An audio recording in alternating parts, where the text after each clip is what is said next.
Arguably, the most terrifying monster ever to terrorize the good folk of Scotland isn't the Loch Ness Monster known as Nessie, but what was known as the Linton worm.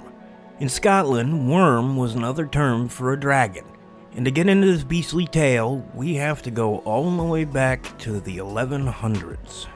The tale tells of a horrifying, man-eating, worm-like beast that terrified the citizens of Linton, Roxburghshire, which is located on the southern uplands of Scotland. According to the old tales, the Linton worm was somewhere between 10 and 12 feet in length, which effectively rules out any known categorized British animal, wild or domestic, as being the culprit. Rather oddly, so the legend went, the huge worm had two homes. In part, it lived in the heart of Linton Loch, a small boggy area and the ideal place for a monster to hide.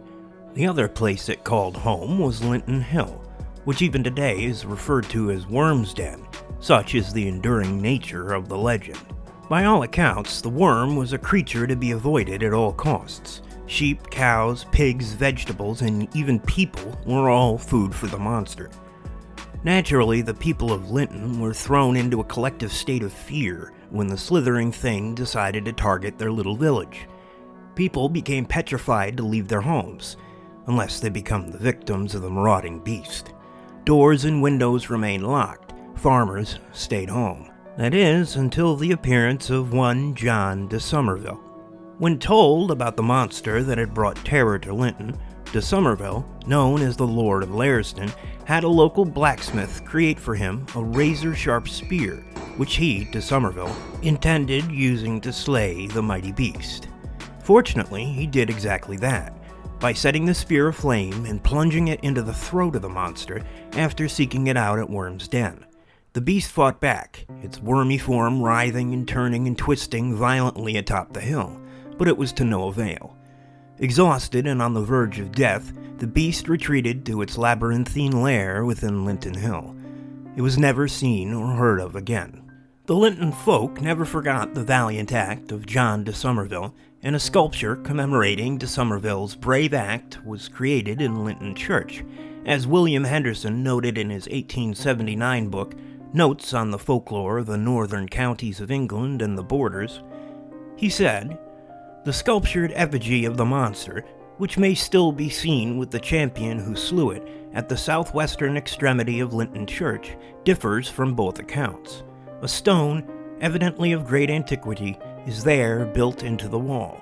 It is covered with sculpture in low relief, and bears figure which, though defaced by time, can yet be made out pretty clearly. A knight on horseback, clad in a tunic or hauberk, with a round helmet, urges his horse against two large animals, the foreparts of which are only visible, and plunges his lance into the throat of one. Behind him is the outline of another creature, apparently of a lamb. The heads of the monsters are strong and powerful, but more like those of quadrupeds than of serpents. It is perplexing also to see two of them, but not the less does popular tradition connects the representation with the Linton worm.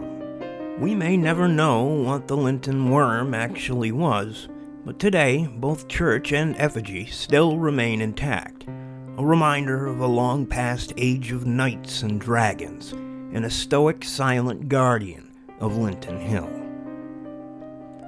Hey everybody, on your way out, if you like this video, don't forget to like and subscribe, and join us next time here on Unknown Territory for another The Unknown Files Cryptid Minis.